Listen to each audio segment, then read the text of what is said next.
మీ business ఏదైనా మీ ఊర్లో promotion చేయాలంటే అది సుమన్ టీవీతోనే సాధ్యం. ఇప్పుడే సంప్రదించండి. సో ఫస్ట్‌లీ మనం ఇప్పుడు జనరల్‌గా క్యావిటీస్ విషయం చూసుకున్నట్లయితే జనరల్‌గా చాలా మంది వరకి చిన్న, పెద్ద తేడా లేకుండా పళ్ళు పుచ్చిపోతున్నాయి. సో ఎందుకు సార్ అది? ప్రాబ్లమ్ ఎందుకొస్తుంది? చిన్న పళ్ళు రావడానికి మెయిన్ రీజన్స్ మన హ్యాబిట్సేనమ్మా. టూత్ వచ్చినప్పుడు చాలా ఆరోగ్యంగా ఉంటాయి. మన ఫుడ్ హ్యాబిట్స్, మన బ్రషింగ్ టెక్నిక్స్‌లో అవన్నీ జాగ్రత్తగా పాటించాలి. ఇందాక మనం అనుకున్నట్టు జంక్ ఫుడ్ తినకూడదు. ఏది తిన్నా కూడా వెంటనే క్లీన్ చేసుకోవటము. తర్వాత బ్రషింగ్ చేసే విధానము జాగ్రత్తగా చేసుకోవటము, 2 టైమ్స్ బ్రషింగ్ చేసుకోవటము, డెంటల్ ఫ్లాస్ వాడుకోవటము, తర్వాత రెగ్యులర్ డెంటల్ చెకప్స్ చేసుకొని ఎర్లీ స్టేజెస్లో కనుక మీకు ఎక్కడైనా ఫుడ్ ఇరుక్కున్నట్టు కానీ అట్లా ఉంటే ఏ టూత్ ప్రిక్కో పెట్టి తీసేసి నడిపించకుండా డాక్టర్కి చూపిస్తే దాని ఎర్లీ స్టేజెస్లో సిమెంట్ ఫిల్లింగ్స్ అని ఉంటాయి, కాంపోజిట్ ఫిల్లింగ్స్ అని ఉంటాయి.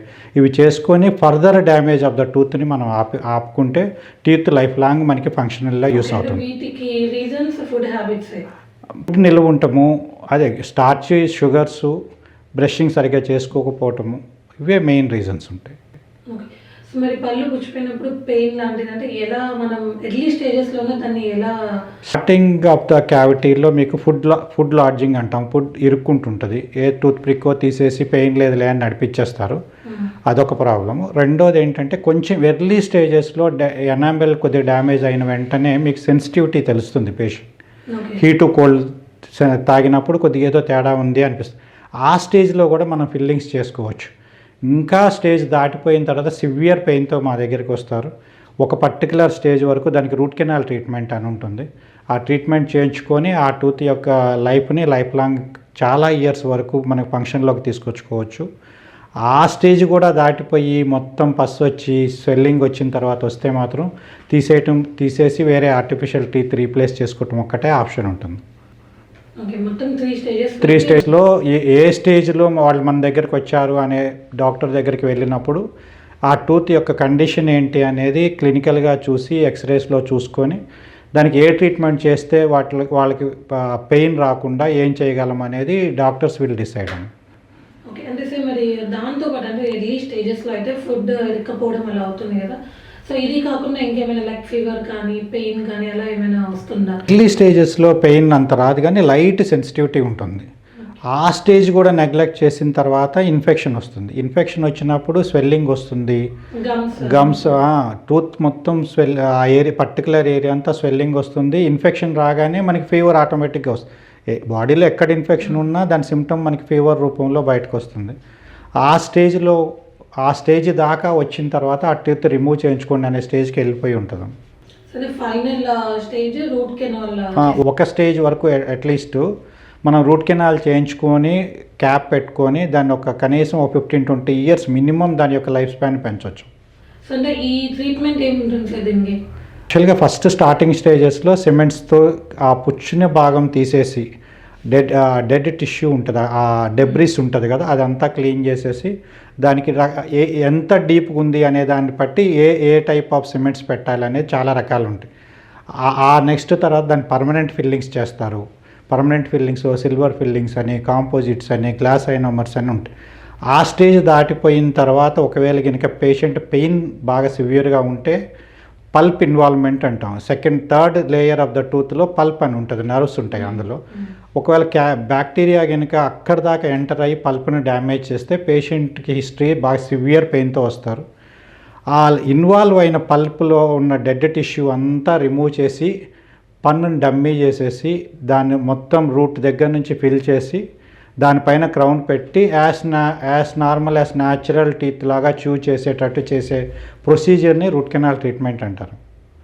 సార్ మరి ఈ ట్రీట్మెంట్ అంతా మిడిల్ క్లాస్ ఫ్యామిలీ వాళ్ళకి అఫోర్డబుల్లోనే ఉంటుంది? రూట్ కెనాల్ ట్రీట్మెంట్ వరకు అయితే అంత కాస్ట్లీ ట్రీట్మెంట్ ఏం కాదమ్మా. మ్యాక్సిమం 3000 రూపీస్లో ఆ రేంజ్లో ఖర్చు పెట్టుకుంటే 20 ఇయర్స్ వరకు ఆ టూత్ యొక్క లైఫ్ని పెంచుకోవచ్చు. క్రౌన్స్ కూడా రీజనబుల్ ఛార్జెస్ నుంచి వాళ్ళ అఫోర్డబిలిటీ బట్టి 2000 నుంచి 20,000 వరకు రకరకాల క్యాప్స్ ఉన్నాయి. ఏది పెట్టుకున్నా అట్లీస్ట్ 10 ఇయర్స్ అన్నా దాని లైఫ్ స్పాన్ పెంచగలుగుతాం మనం. It's not too costly. కానీ ఆ టూత్ లేకపోవటం మూలాన జరిగే అనర్థాలు, చూ చేయలేకపోవటం, ఒక సైడే నవ్వటం, ఒక సైడ్ తినలేకపోవటం, వీటన్నిటితో కంపేర్ చేసుకుంటే దాన్ని సేవ్ చేయడానికే ట్రై చేసుకోవటం బెటరు. టక్కుని తీసేసిన తర్వాత మళ్ళీ రీప్లేస్ చేసుకోవటం కూడా కంపేర్ టు రూట్ కెనాల్ కొద్దిగా కాస్ట్లీ ప్రొసీజర్ అవుతుంది. అందుకని ఎర్లీ స్టేజ్లో filling starting stage, root canal ending stage, ఈ మధ్యలో ట్రీట్మెంట్స్ అన్నీ కంపారిటివ్గా అంత టూ కాస్ట్లీగా ఒక్కసారి రిమూవ్ చేసి రీప్లేస్ చేయటం అనేది కొద్దిగా ఎక్స్పెన్సివ్ ట్రీట్మెంట్ అవుతుంది. మనం చూసినట్టయితే ఇప్పుడు పళ్ళు పుచ్చిపోవడమే కాకుండా చాలా మందికి చెవుల్లో వాయడము, బ్లడ్ రావడము, ఏమి తినలేకపోవడం, సో వీటికి కాజెస్ ఏం సార్? డెంటల్ ప్రాబ్లమ్స్ జనరల్గా డెంటిస్టులు రెగ్యులర్గా చూసేది ఒకటి పుచ్చిపోయిన పన్ను నొప్పితో కొంతమంది వస్తారు. రెండో ప్రాబ్లము బ్లీడింగ్ గమ్స్ అంటాము, చిగుర్లు వాసిపోతాయి. తర్వాత నోర్ స్మెల్ వస్తుంది అంటాం, హాలిటోసిస్ అంటాం మనం. నోర్ స్మెల్ వస్తుంది, బాగా బ్లీడింగ్ అవుతుంది, బ్రష్ చేస్తే బ్లీడింగ్ అవుతుంది, ఏది తిన్నా కూడా బ్లీడ్ అవుతుంది. తర్వాత చిగుర్లు వాసిపోయినాయి అనే స్టేజ్లో మా దగ్గరికి వస్తారు. జనరల్గా ఈ చిగురు ప్రాబ్లం అనేది ఒక బ్యాక్టీరియల్ ఇన్ఫెక్షన్స్ వల్ల వస్తుందమ్మా. ఆ బ్యాక్టీరియా ఇన్ఫెక్షన్ దేనికి వస్తుంది అంటే ఒక హెల్దీ పర్సన్కి రెగ్యులర్గా ఏమైనా ఫుడ్ అక్కడ ఇరుక్కోవటము, ఫుడ్ ఇరుక్కున్న వెంటనే క్యాలిక్యులస్ అని ప్లాక్ అని స్టార్ట్ అవుతుంది స్టార్టింగ్లో, బ్యాక్టీరియా కాలనీ అది. ఆ స్టేజ్లో కూడా వీళ్ళు ఒక డెంటిస్ట్ని కనుక కన్సల్ట్ అయితే స్కేలింగ్ అని చిన్న ట్రీట్మెంట్ ఉంటుంది. ఆ ట్రీట్మెంట్ కనుక చేయించుకుంటే ఫర్దర్ డ్యామేజ్ అనేది ఆపుకోవచ్చు. ఆ ఎర్లీ స్టేజ్ ఆఫ్ బ్లీడింగ్లో జస్ట్ క్లీనింగ్, స్కేలింగ్ అంటాము. ఆ స్కేలింగ్ చేయించుకుంటే సింపుల్గా అయిపోతుంది, అంతటితో ప్రాబ్లం సాల్వ్ అయిపోతుంది. ఆ స్టేజీ కూడా ముదిరిపోయిన తర్వాత ఆ ప్లాక్ అనేది క్యాలిక్యులస్ కింద కన్వర్ట్ అవుతుంది.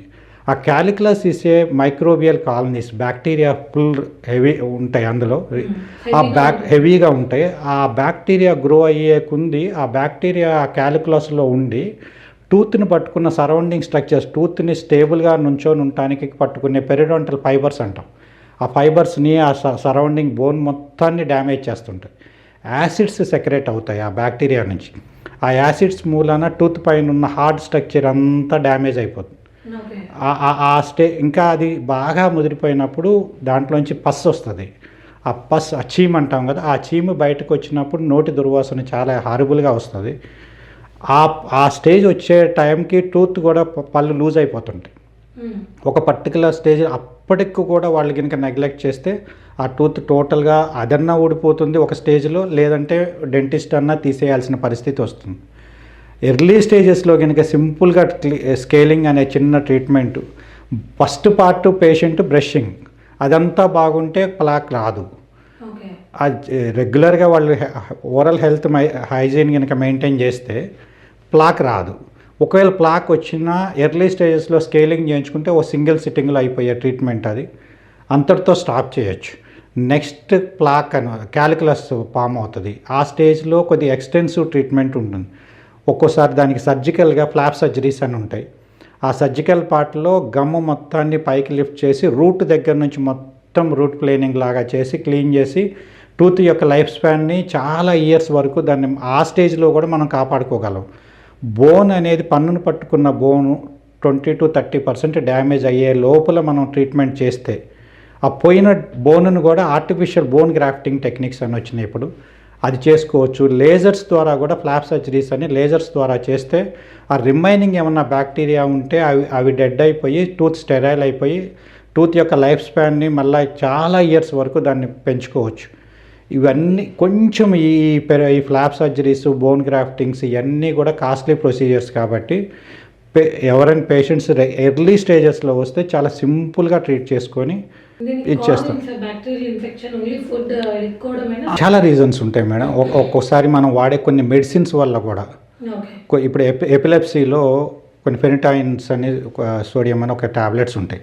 అవి రెగ్యులర్గా ఈ మూర్ఛ వ్యాధి ఉన్న వాళ్ళకి కంపల్సరీగా ఆ టైప్ ఆఫ్ డ్రగ్స్ కొన్ని ఇవ్వాల్సి వస్తుంది. అవి వాడినప్పుడు వాటి సైడ్ ఎఫెక్ట్ గమ్స్ మీద వస్తుంది. గమ్స్ బాగా స్వెల్ అయిపోతాయి. పళ్ళు లూజ్ అయిపోయి మా దగ్గరికి వస్తారు. మేము మళ్ళీ అక్కడ వాళ్ళ కన్సర్న్డ్ డాక్టర్తో మాట్లాడి ఆ ట్యాబ్లెట్ రీప్లేస్ చేసి ఇంకొక ఆల్టర్నేట్ ట్యాబ్లెట్స్లోకి వెళ్ళినప్పుడు మళ్ళీ గమ్స్ మనం ట్రీట్ చేస్తే నార్మల్ హెల్దీ గమ్స్ లాగా అయిపోతాయి. కానీ తెలియక చాలామంది మూర్ఛ వ్యాధి ఇంపార్టెంట్ కదా అని చెప్పేసి అవే మెడిసిన్స్ కంటిన్యూ అయిపోయి టోటల్గా పళ్ళు లూజ్ అయిపోయి తీయించుకోండి అనే స్టేజ్లో మా దగ్గరికి వచ్చినప్పుడు మనం కూడా ఏం చేయలేని పరిస్థితి ఉంటుంది. దాని తర్వాత మెయిన్ రెగ్యులర్గా వచ్చే problem brushing fault and food habits. So మరి దీని సిమ్టమ్స్ ఏంటంటే ఫస్ట్ లైట్గా బ్లీడ్ స్టార్ట్ అవుతుందా? స్టార్టింగ్ స్టేజెస్లో గమ్స్లో బ్లీడింగ్ వస్తుంటుంది, గమ్స్ ఎర్రగా అయిపోతాయి, రెడ్డిష్ అవుతాయి. తర్వాత బ్రష్ చేసుకున్నప్పుడు స్పిట్ చేసినప్పుడు రెడ్ కలర్లో వస్తుంటుంది. బాగా ఎర్లీ స్టేజెస్లోనే బ్లడ్ వస్తుందని తెలిసిపోతుంది. తర్వాత గమ్ ఎప్పుడైతే అది ఇన్ఫెక్ట్ అవుతుందో ఆ టూత్ నుంచి సపరేట్ అయిపోతుంటుంది, దూరం వెళ్ళిపోతుంది. ఫుడ్ క్యాలిక్యులస్ అనేది అందులోకి లోపలికి వెళ్ళిపోయి గమ్ని టూత్ నుంచి సపరేట్ చేసేస్తుంది. దాని మూలాన ఏమవుతుందంటే ఇంకా ఫుడ్ అందులోకి ఇరుక్కుపోతుంది. దాని ఫుడ్ పాకెట్ ఫార్మేషన్ అంటాం. మనం తిన్న ఫుడ్ డైరెక్ట్గా ఆ గమ్ లోపలికి వెళ్ళి మన షర్ట్ పాకెట్లోకి గినక ఏదన్నా పెట్టుకుంటే ఎట్లా ఉంటుందో ఫుడ్ పార్టికల్స్ అందులోకి వెళ్ళిపోయి నిల్వ ఉండి అందులో బ్యాక్టీరియా డెవలప్ అయిపోతాయి. ఆ బ్యాక్టీరియా సెక్రేట్ చేసే కొన్ని యాసిడ్స్ వల్ల టూత్ని పట్టుకున్న బోను, ఆ స్ట్రక్చర్స్, పెరిడెంటల్ లిగమెంట్స్ అంటాం, అవన్నీ డ్యామేజ్ అయిపోయి final end of the day pus form అవుతుంది, స్మెల్ వస్తుంది, టూత్ లూజ్ అయిపోతుంది, తీసేసి ఆర్టిఫిషియల్ టీత్ రీప్లేస్మెంట్. ఇది ఒక్కోసారి నెగ్లెక్ట్ చేస్తే నోట్లో ఉన్న అన్ని పళ్ళకి ఇది స్ప్రెడ్ అయ్యే ఛాన్సెస్ ఉంటాయి.